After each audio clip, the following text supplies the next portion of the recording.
This podcast is for general information only. It is not intended as a substitute for general healthcare services. If you have medical conditions, you need to see your doctor. Use of this information is at the user's own risk. Welcome to Fit RX with Dr. Greg Dennis. Join me as we challenge the standard sick model of healthcare.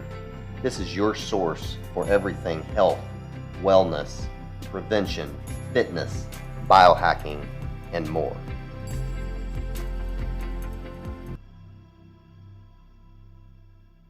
Hello, everyone. Welcome to another edition of Fit RX. I'm your host, Dr. Greg Dennis. I'm very excited about today's guest for several reasons. One is the topic is cool, as is her accent. You will notice she's not from around here, so she is from Australia, and I absolutely love those accents. So I could probably talk to her all day. But my guest is Alexx Stuart, who is the author of a book and a website titled Low Tox Life. So she's going to educate us about all the toxins in our life and maybe some steps we can do to get rid of some of the big ones. And so Miss Stuart is an educator. Again, she founded Low Tox Life in 2010. So she's been doing this for a while. She's also a columnist for Wellbeing magazine and a speaker and consultant. So very happy to have her here on my show. So Miss Alexx, welcome to the show. Thank you so much, Greg. Been with my husband for nearly 20 years. I like hearing Miss every now and then. Makes me feel younger. So thanks for that. All right. Well, tell us first just about your journey and how you got involved in this kind of low tox life. So it is completely accidental. I can't stress that enough. I was moseying on through life, actually more like charging through life in high-end hospitality. I was running the best bar in the country at the time, winning a bunch of awards, training the largest hospitality group in Sydney across all the bars and restaurants, and very sick.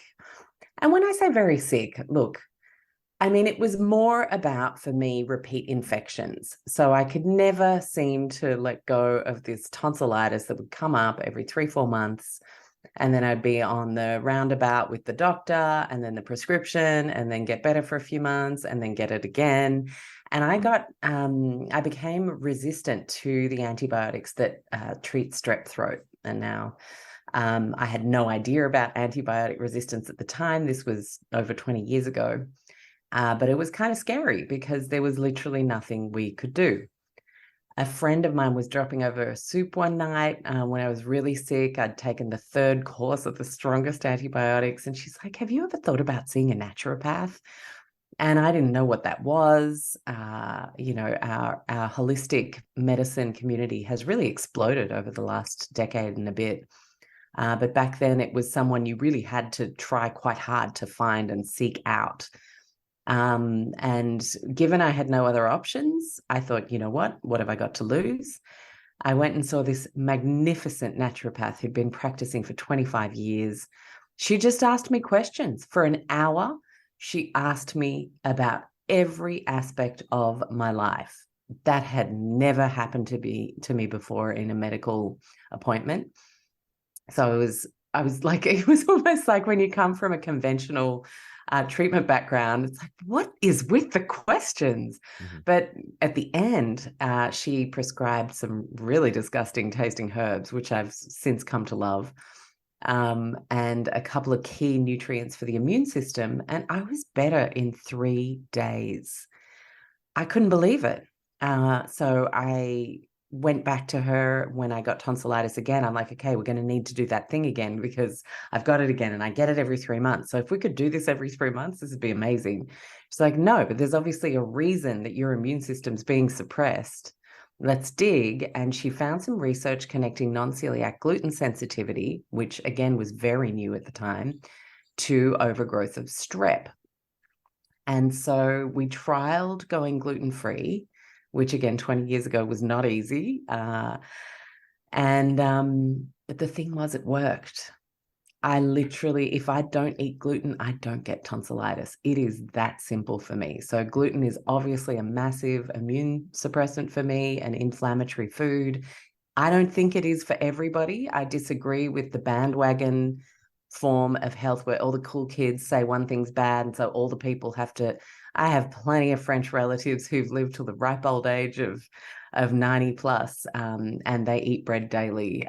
And so I don't subscribe to that idea that something is inherently bad, but we do have to look at our agricultural practices, our hybridization practices in different countries. And if you eat gluten from America and Australia, it's very different kettle of fish from eating it in France, with the way they farm. So now that I know all of this, I can even eat bread in France, but here I cannot. In America, it's the worst. That's where I have my worst reactions, probably because the higher level of glyphosate use with desiccation practices and things. But suffice it to say that that was what kicked off my holistic journey, which was then confirmed by going back to see Christine for another thing where I didn't get a period for 3 years after quitting the pill, and had been told I had early onset menopause.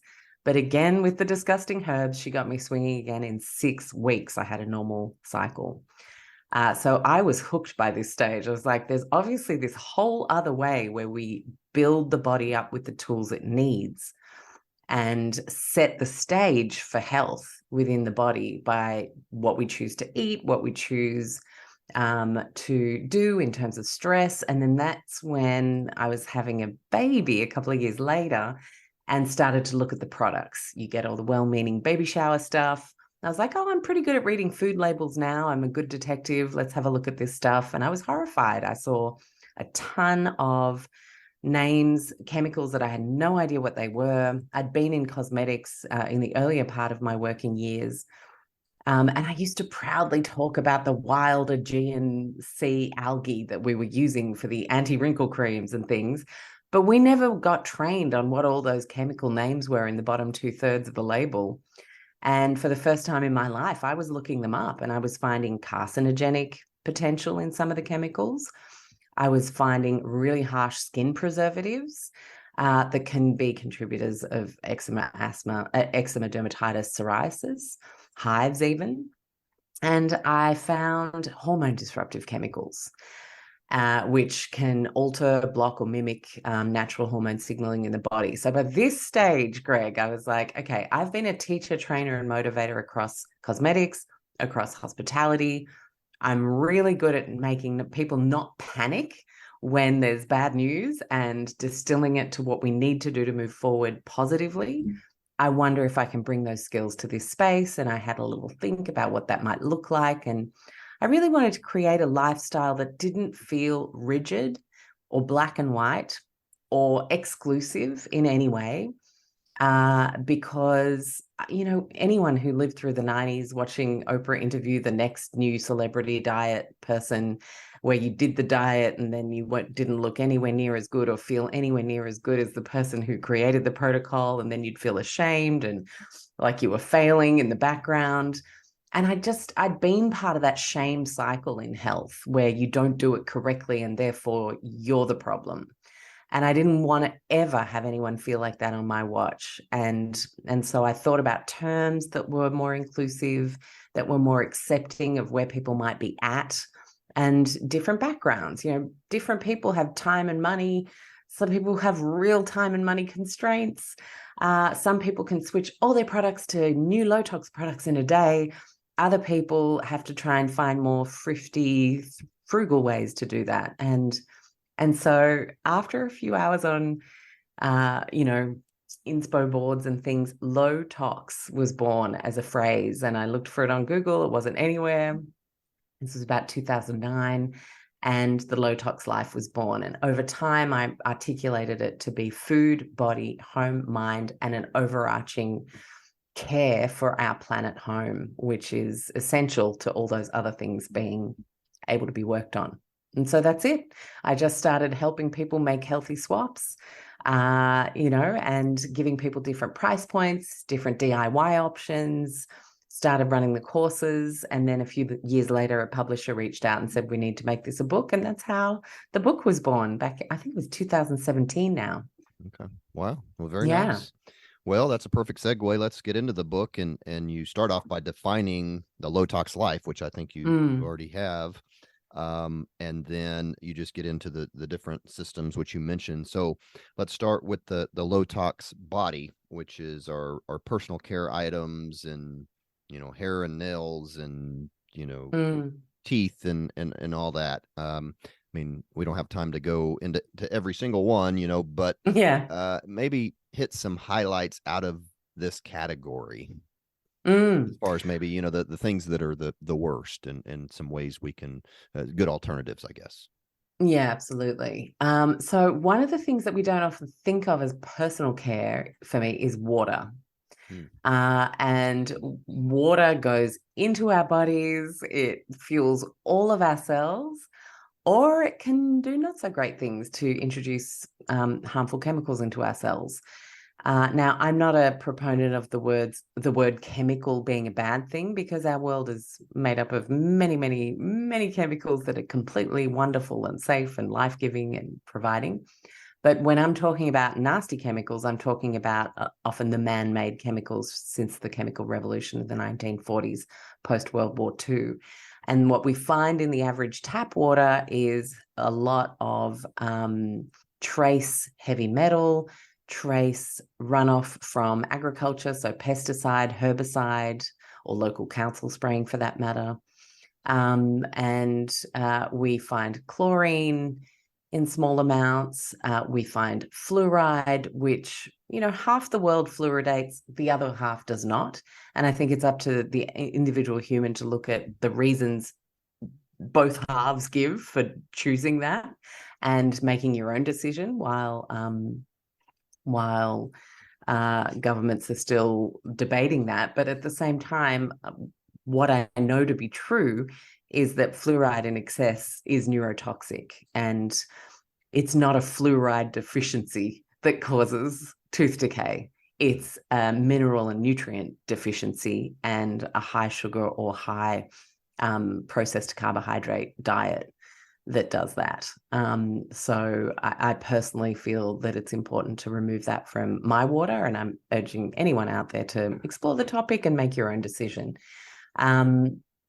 So that, for me, a water filter would be the number one place I would start for body care, because of how intimate our relationship with water and hydration is. And getting a really good water filter that removes all of those contaminants to the best of its possible ability. Usually it's like 99.9%, but also that replaces the mineral loss in that removal, because you're removing everything.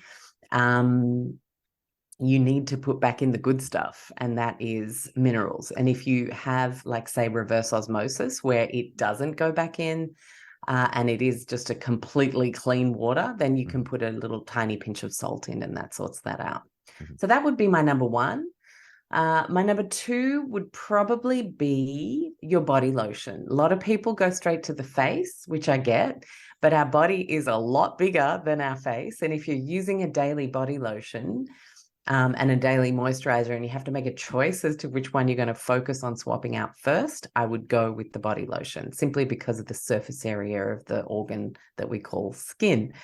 And the main things you want to look at on a label are from making sure that the word parfum or fragrance isn't used on the ingredient list. And if it is, that it has an asterisk, and that somewhere on the label it says natural essential oils, and that you see phthalate free, PHTHALATE, free, which means it's not going to have the endocrine disruptive chemical in the fragrance. That's really important. The next thing you want to make sure isn't in there are another form of endocrine disruptors called parabens. So you have the propylparaben, methylparaben. You definitely want to make sure those aren't in there. And I find, Greg, the easiest thing is to actually shop in places where it's easy to make a good choice, instead of heading to a mainstream supermarket or Walmart and, thinking you have to be a detective. If you go somewhere like your local health shop or a Whole Foods is sometimes, but like 95% of the things in there are going to be so much better than what you find in the mainstream. And so online can also be a really good option to shop in a green, healthy online space, because then you have to do less detective work. They've done most of that for you. So once we've done body lotion and water, I'm going to give one more. And I would say it is your shampoo, because we're literally rubbing that into our scalp. And again, we want to make sure there's no synthetic fragrance in your shampoo. And we also want to make sure there's no sodium lauryl or laureth sulfate. Sodium lauryl sulfate, lauryl, is actually not a harmful chemical, completely biodegradable, especially if it's from coconut or sustainable palm. I'm thinking of like the Salsuds Dr. Bronner product, which is a fantastic gel cleaner for the house. But what is harmful is sodium lauryl sulfate to personal care, because it's an irritant. So it's a great cleaner for your laundry product or when you're scrubbing out the bathroom tiles, but it is not something good to put on your skin, especially if you have a tendency to eczema or dermatitis or psoriasis flare-ups. So definitely want to make sure you don't have any sodium lauryl sulfate in your shampoo or conditioner, a hand wash for that matter, body gel. And then actually, I'm going to give one more for the body. Just switch to bar soap. It's so easy. It's so much cheaper. It's so much less plastic in the world if we just make that tiny, simple switch. So we save money, we save plastic, which means we save petroleum resources, which means we save energy, which means we put out less carbon. Like, I think it's really exciting when you start to see one simple change and the ricochet effects of that change out into the world. What percentage would you say, you mentioned some of those chemicals, if somebody is not being conscious of this, and which is going to be most people, and they go to Walmart and they're just buying, name brand shampoo and, name brand soap, and then they're putting lotion all over them. And then of course, most people are using sunscreens in the summertime. I mean, would you say most of the commercial products have these chemicals in there that you mentioned? Yeah. Yes, they do. Yeah. And because they're cheaper and they can make things smell like special and yummy, based on the conventional idea of what we think is special and yummy. And it's really just about starting to realize what is fake and what is actually natural, and starting to raise our awareness around that in itself will make you go, ooh, like, how on earth do they get a shampoo to smell like strawberry vanilla anyway? That's so synthetic. And then you just kind of get better at making choices off the bat simply by being aware. And if somebody were to say, well, I feel fine, and why should I quit using all these things, the commercial products? I mean, what would you tell them? Yeah, so that's such a great question. And look, I felt fine. I mean, other than the tonsillitis, otherwise I was a very healthy, super fit looking 20-something bartender. But I had never had a regular period. I'd always had female problems. I always got pimples around my period. Things that were obviously clues that there were hormone issues. The thing is, Greg, we say we feel fine, but if someone like Christine sat us down and asked us questions for an hour, you'd be like, oh, actually, yeah, I do get headaches around my cycle end. And oh, yeah, actually. And then all these hormone problems are actually there, but it's because we've got them all around us with all of our friends and it's just normal. We've forgotten what optimal actually looks like. And most people are not operating from optimal when you really dig around and ask a whole bunch of questions. And if by some chance you luckily are, the research is showing that phthalates can contribute to abnormal male genital growth if you're exposed to phthalates having a baby boy in utero, based on a study they did on workers in the phthalate factory with boys being born with micropenises.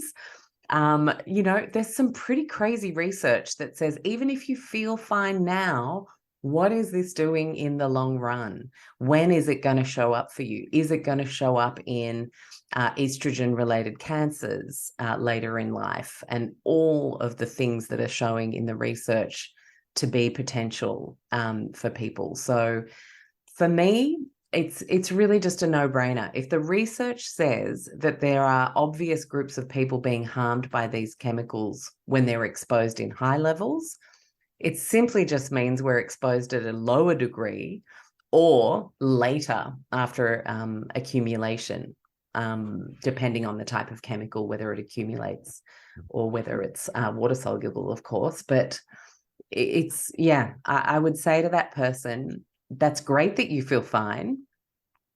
Do you ever get this, or this hormone problems? Which invariably most people are going to say one or two, oh, yeah, I do. Or how about we look at the two studies that really concern me? I really want to share them with you because for me, even if everything's okay now, I am not okay with this chemical being in circulation. I'd love to know what you think. And then you share that. We have these dynamic. I have a joke when I give talks, which is often to big groups of women. And I'll say, who here has had a partner or a teenager get the shits with them, excuse my language, for nagging that everything is toxic and you can't use that and we've got to change to this, and the whole room just kind of roars with laughter because most people are that person in their family. And I'm like, well, think about it. You got to be a better marketer. You have to know your stuff. So you have to at least know a couple of studies off the top of your head that say, irrefutably, this stuff sucks and we should stop using it. Let's find a new option. But also, it's very uncool to be the boss of other people in your family. It's very unsexy to be the boss of your partner. And it's very uncool to try and be a teenager's boss. So get them on side. Say, I've been learning about this, I'm not comfortable. Like, can you read this study as well and tell me what you think? Can you watch this documentary and tell me what you think? Because if you're there, a member of all the Facebook groups and doing all the research, watching all the documentaries, but you're doing it alone, and then you proclaim that everything is toxic and everything has to change in the house, not many people are going to come along willingly, especially if they haven't been given the chance to have a taste of what you've been learning. So that would be my recommendation if you have people who are, shall we say, resistant. Being obstinate. Yeah, resisting. Yeah.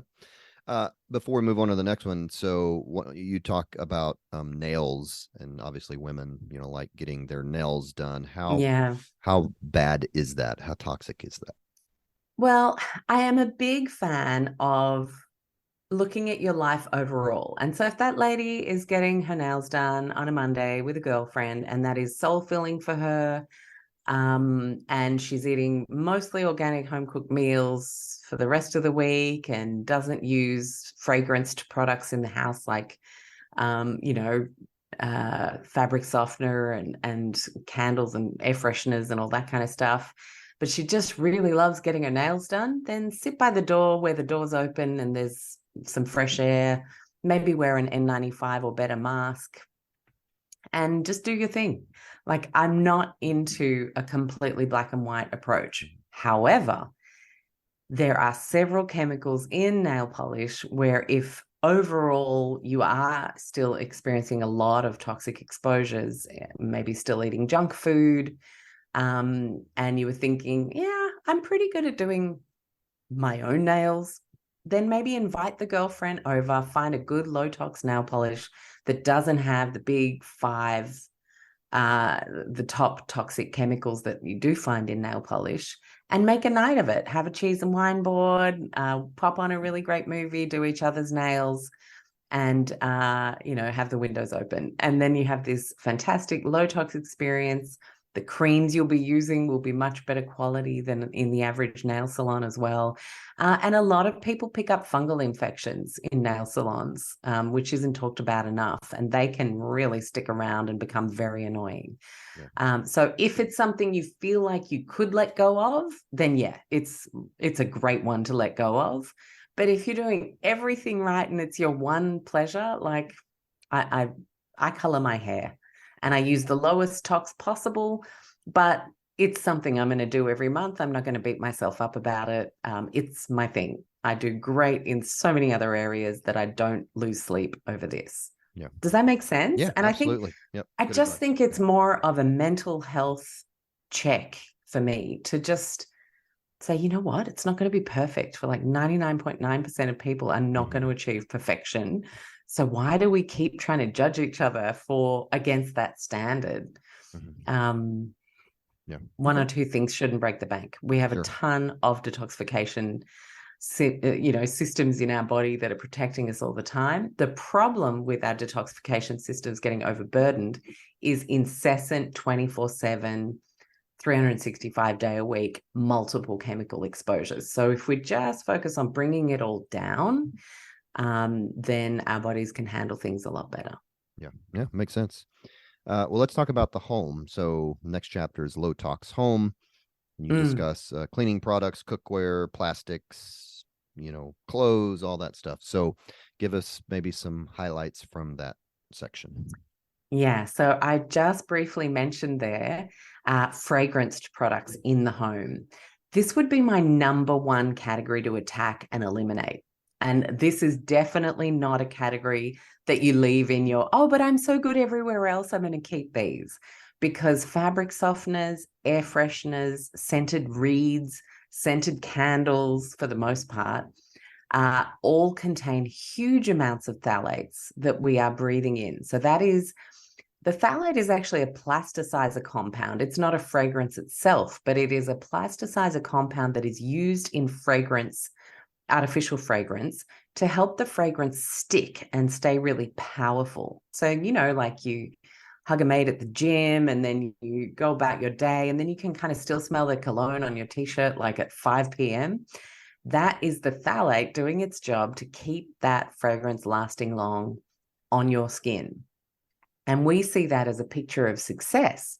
But what it actually is a marketing tool to make us think long-lasting fragrance is success, when actually the phthalate plasticizer compound being added to artificial fragrances is anything but successful if we consider the success metric to be human health, because phthalates are endocrine disruptive chemicals specific to estrogen. And you don't want men having too much estrogen exposure, and you certainly don't want women having artificial estrogen exposure, blocking and mimicking their natural hormone signaling. So I would have a look around your house and think, am I using scented candles, reeds, fresheners, plug-in air freshener systems, bathroom air freshener cans, and fabric softener?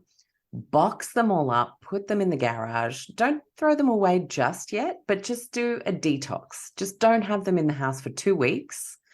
Use natural options, or just don't use those products at all and save a ton of cash.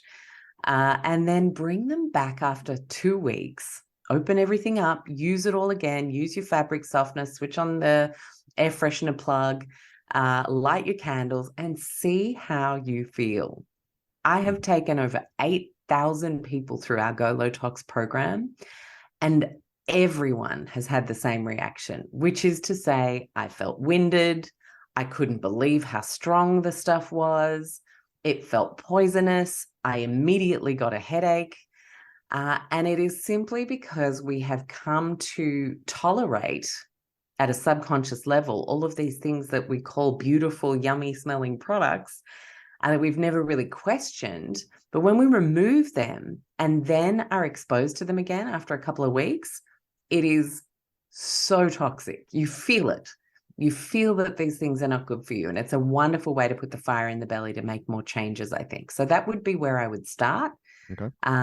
If you really love having a scent through your home, you could explore natural essential oils and get a diffuser.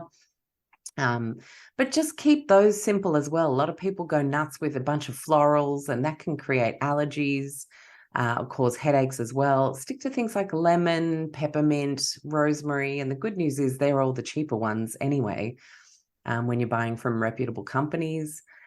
And that can be your home fragrance plan.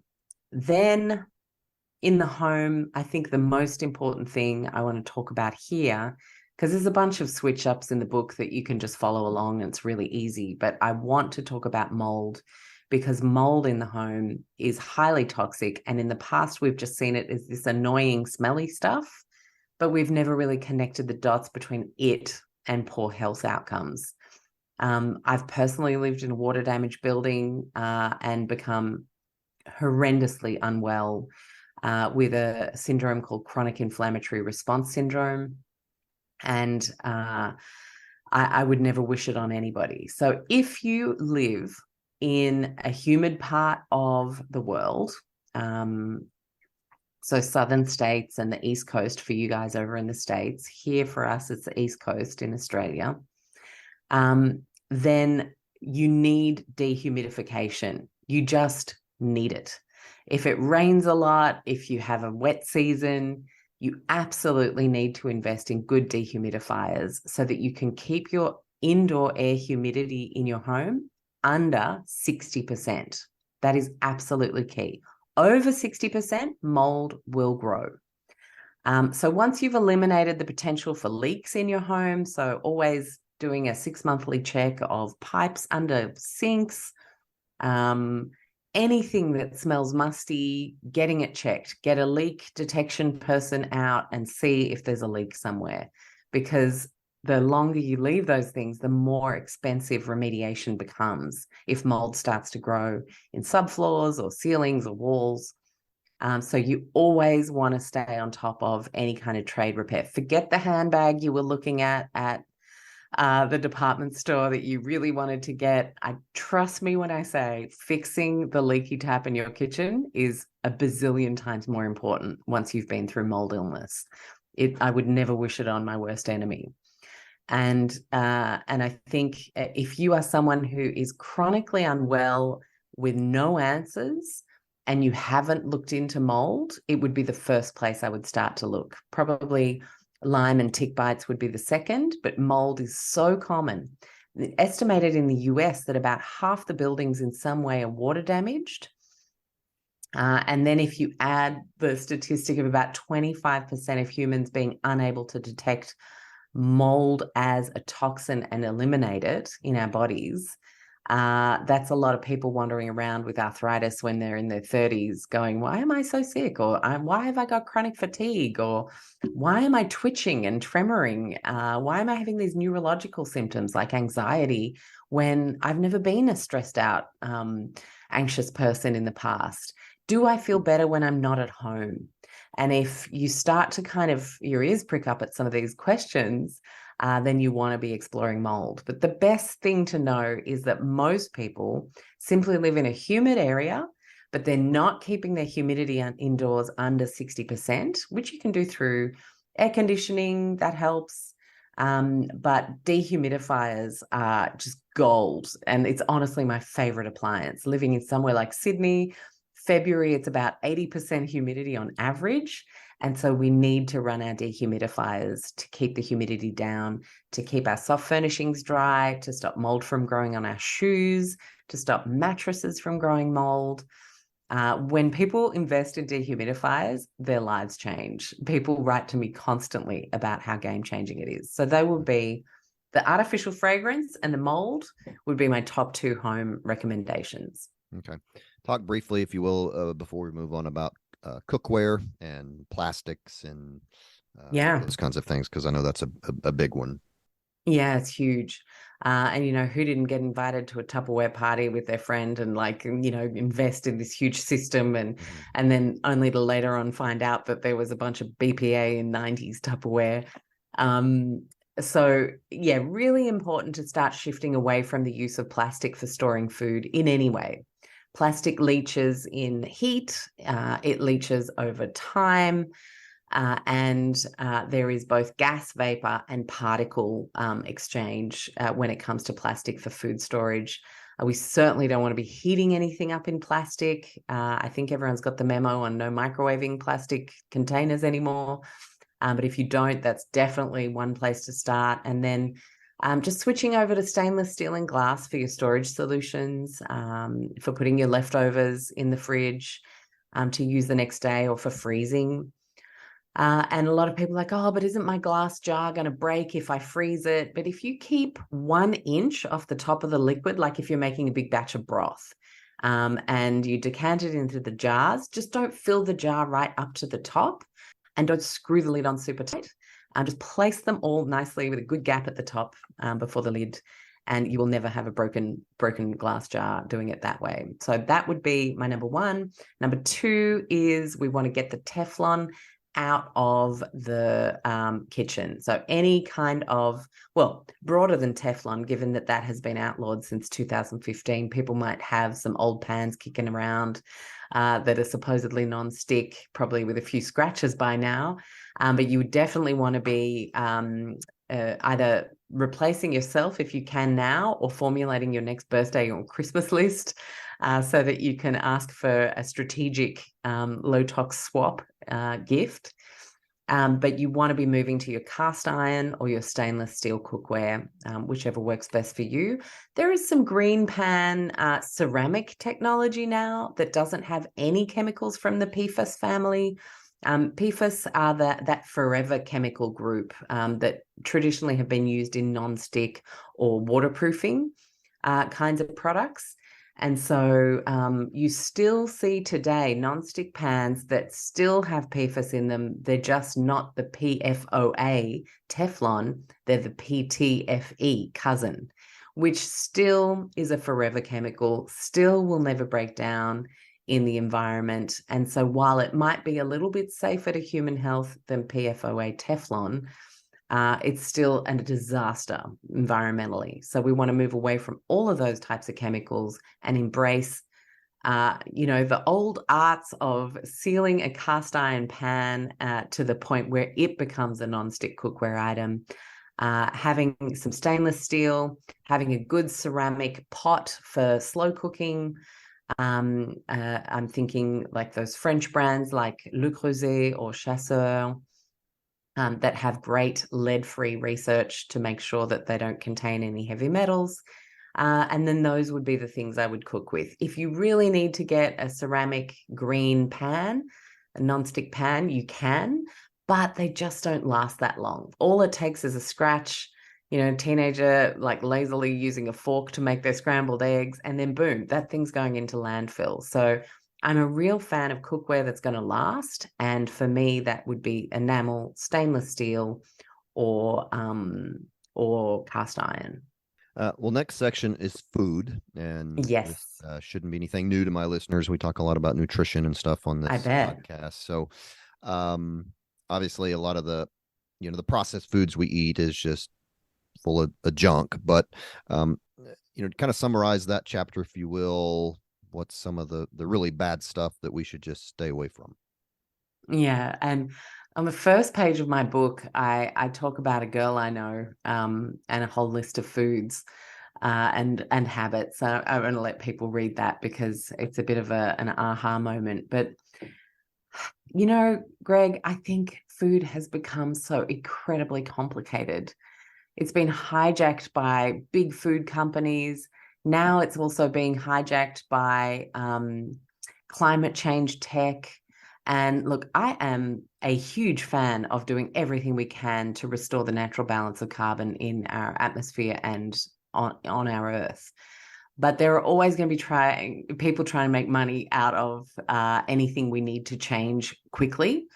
And to see the artificialization, which is not a word, but it really makes the point of food moving even further from nature than we even are now, for the so-called good of us and the planet. I don't buy that. I'm big on getting to know our farmers, looking at how we farm and methods of farming that are extractive so intensive to the earth and harming in the long term, or regenerative, which means the farmer leaves the farm in a better place than how it was found. And if you need inspiration, there are so many fantastic farmers out there. I'm thinking of my friend in Southern California, Paul Greaves, who does some fantastic work in the regenerative poultry space. I'm thinking of Joel Salatin, who really sounded the alarm for everybody on what should be normal with our food system and what should not by rehabilitating his family farm in Virginia. I've had him on the show, and it was just so inspiring to talk through some of the things that they've done over the years.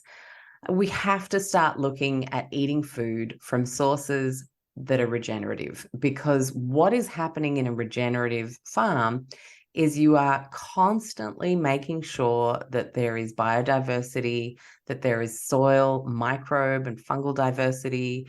There are a ton of nutrients and minerals in that soil as a result of the farmer doing that regenerative work, which comes up through the food and then nourishes us. The problem is right now cost and access. So anyone who can afford to start shopping at a farmer's market through regenerative farmers who are practicing ways like biodynamics, if you eat meat, looking at pasture-raised, grass-fed and finished, rotational grazing methods being used. I'm thinking of silvopasture, all of the regenerative methods. Then you are saying, okay, I am committed to this. I can stretch my budget to this, and it's my responsibility to do so, because there are millions of people who cannot right now. But if enough of us do who can, then we start to actually shift the market, and we start to actually shift agriculture. And for me, that's a really, really important thing. So that might all sound really intense and like, oh my God, I'm not at a place where I can understand farming practices. Where do I start? The most important place to start, if you're not a nerd yet, who can start to look at different types of farming practices and ask questions and find a regenerative farmer. If all you have access to is a supermarket right now, then the most impactful thing you can do is switch as many of the items in your trolley as you can from products to produce, fresh food. We have been buying too much packaged food, too much ultra-processed food. And when we look at the statistics, it's estimated that about 30% of global disease is attributable to diet. 30%. And yet here we are. And knowing this, why aren't we all doing more to focus in on this? And that is a very complex conversation. I think, speaking to an American, you would be familiar with Citizens United, where basically in that bill, companies, industries, lobby groups were allowed to funnel as much cash as they wanted to politicians through donations, which for me was a real turning point south in terms of health of people, health of planet, because money talks, unfortunately, and people act based on who's paying them. And so unfortunately, that's where we are. But every single person has the power to change their shopping trolley today in small increments. It doesn't all have to happen overnight. I always say change one little thing a week, and then you don't even notice it. So if you're buying barbecued flavored rice crackers for your kids for snacks, this week you could just switch to plain. So at least you're not getting all of those processed additives and flavors on the cracker.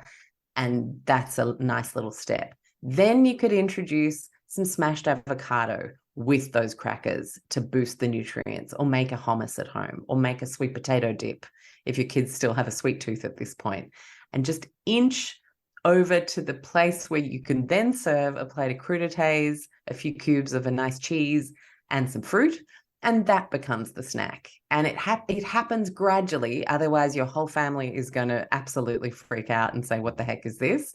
Right. But just do it in baby steps. Cut the flavored stuff out and go to plain.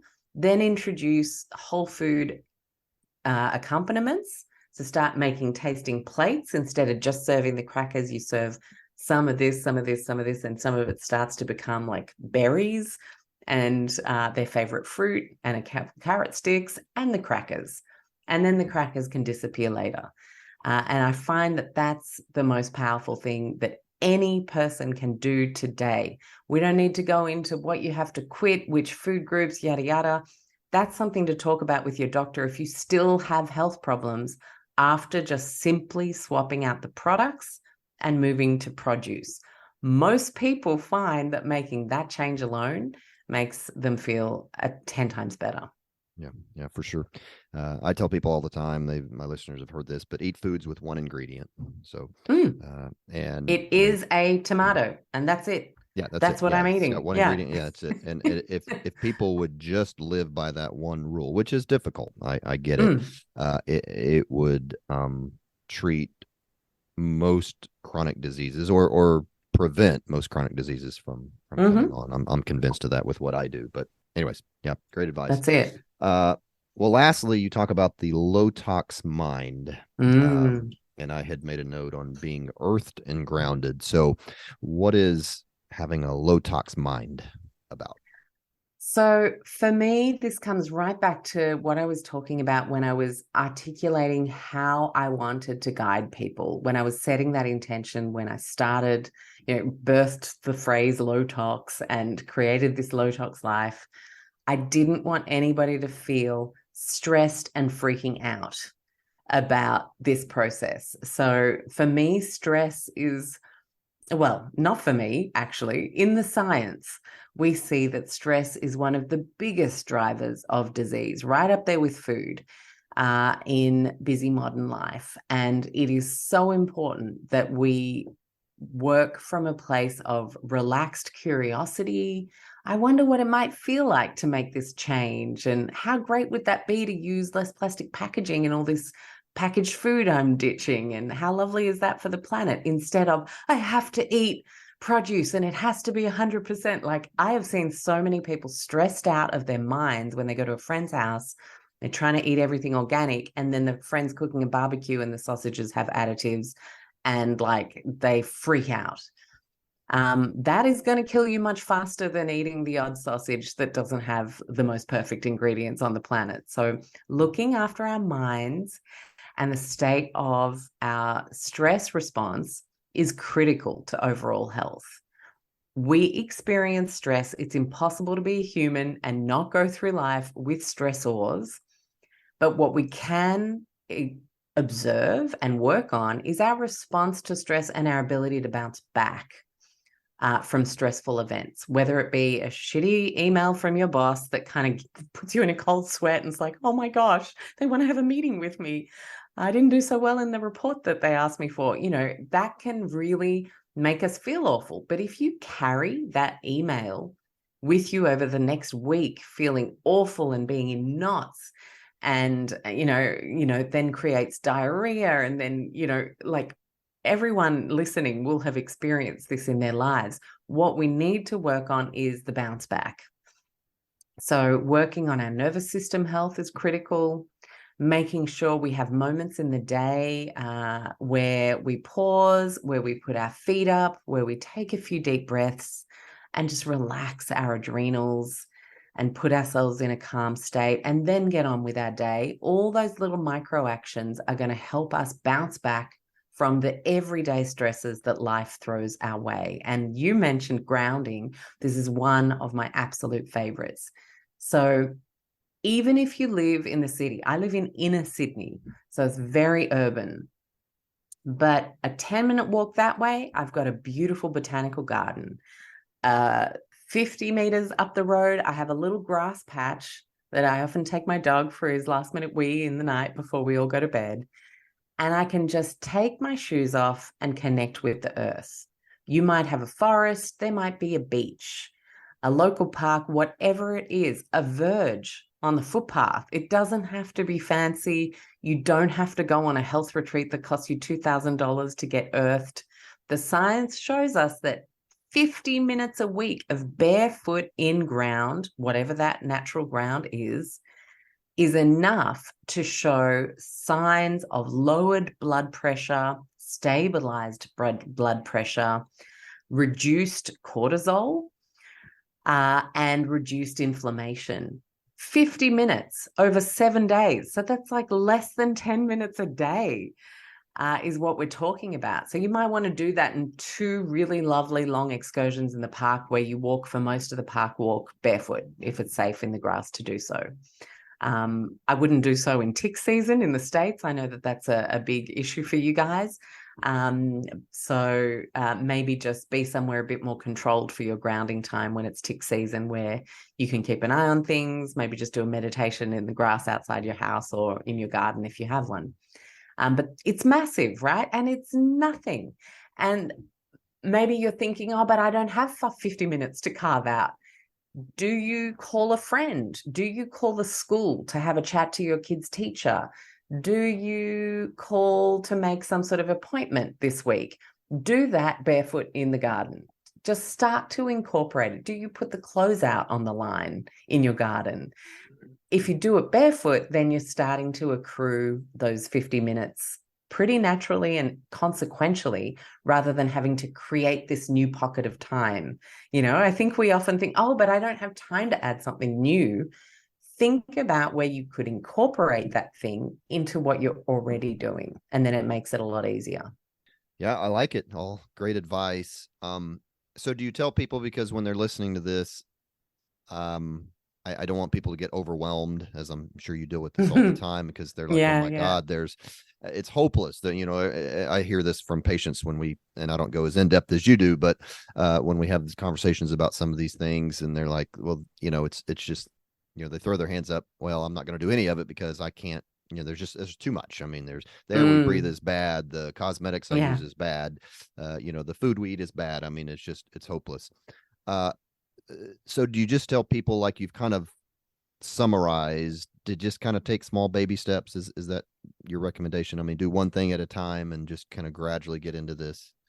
Absolutely. And I always say we do what we do most of the time so we can go with the flow some of the time. So as you're making great changes, the world around you isn't going to change as fast. You might have the fire in your belly now and you're all fired up and you're going to start making the changes, but you're going to notice that the world is not changing as fast as you are in terms of doing better by people and planet. And you're going to go to that barbecue where the food is less than ideal based on your new standards, or all the kids are going to be at the bowling alley with you guys, and everyone's going to want an ice cream, and your little Johnny is also going to want that ice cream. And that's okay, because you're doing what you do most of the time. You can go with the flow some of the time. And I think that is key to mental health in a world that is still largely convenience, processed food, and high toxin in terms of personal care and body products. But I can tell you, from when I started this work back in 2010 to now, 13 years later, most of the large manufacturers have made massive changes. They are using less and less genetically modified ingredients because consumers said, I don't want that. They're using less and less synthetic fragrance because consumers are saying, I don't want that. So if you think, oh yeah, but I can never make a change, it's just me. It's not just you. People are wising up everywhere, and every little change we make sends a message. Every time you choose the low tox washing liquid that doesn't have the synthetic fragrance, and every time you don't buy the fabric softener that does have the synthetic fragrance, that sends computer messaging to the buying system about what to reorder and what to not. And I think if we think about it that way, we start to realize, wow, yeah, I actually do make a difference. Every single choice I make is making a difference, is sending out a little ripple of information that says, don't want this, do want more of that. And that's powerful. And enough of us are starting to do it, that companies are starting. I mean, you see so much. We're obviously now in a phase where there's a bit of greenwashing, where, let's put a picture of the earth on our product and take one of the bad things out so that everyone thinks it's ecological. So there's still a bit of detective work to do to make sure something is green and low tox, but it is all going in the right direction because enough of us are saying it's enough. Yeah. And that's exciting to me. Yeah. Very good. Well, this has been great information. As we wrap up here, I always ask my guests if they could give us one health tip that would make us healthier today. What would you say to that? Sometimes it's hard to pick one, but It is always hard to pick one, but I'm going to say, have a look at your shopping trolley the next time you're out. Have a look at how much of it is packaged and see what you can do to move the needle towards more fresh food. Because the packaging is not just a sign of a pretty crappy, subpar, subnutritional product inside, but it's also representative of a huge amount of carbon going into the atmosphere from the plastics, from the shipping, from the crazy amount of processing in factories. And we, by just switching from products to produce wherever we can, are not only flooding our body with crazy amounts of fantastic nutrients that we need to survive and thrive, but we're also saying no to that highly energy intensive processed food system that is costing us and the earth massively. So for me, that is honestly just the most exciting change we can make. yeah, great advice. For people to learn more, they can go to lowtoxlife.com. You have a book called Low Tox Life, and I think they can order that on your website or probably find it on Amazon or anywhere. Yeah, you can get it on Amazon. Okay. For sure. And then I forgot to mention at the start that you also have a podcast called the Low Tox Life podcast. So I do. We're in our 8th year now. So oh, wow. You've been at it a while. Yeah, over 320 shows, I think we're up to. So, and we actually categorize it. You have a directory. So if you're really interested in the body right now or food or mind, we actually categorize it. So you can just head to all the shows that are around that topic. So that's helpful for people. Okay. Well, very nice. Well, this has been great. Thank you so much for your time. Thank you so much for having me, Greg. It's been awesome. Alexx Stuart. So it's all good. I was just joking with you at the start. Okay. Well, I really enjoyed it. I learned a lot, and I hope everyone did as well who is listening. And as always, appreciate everyone listening, and we will talk to you next time. Thank you for listening to FitRx. I invite you to share this with friends and family. If you would like, you can check out our website at vibrantlifedc.com, or you can email me at drgreg@vibrantlifedc.com.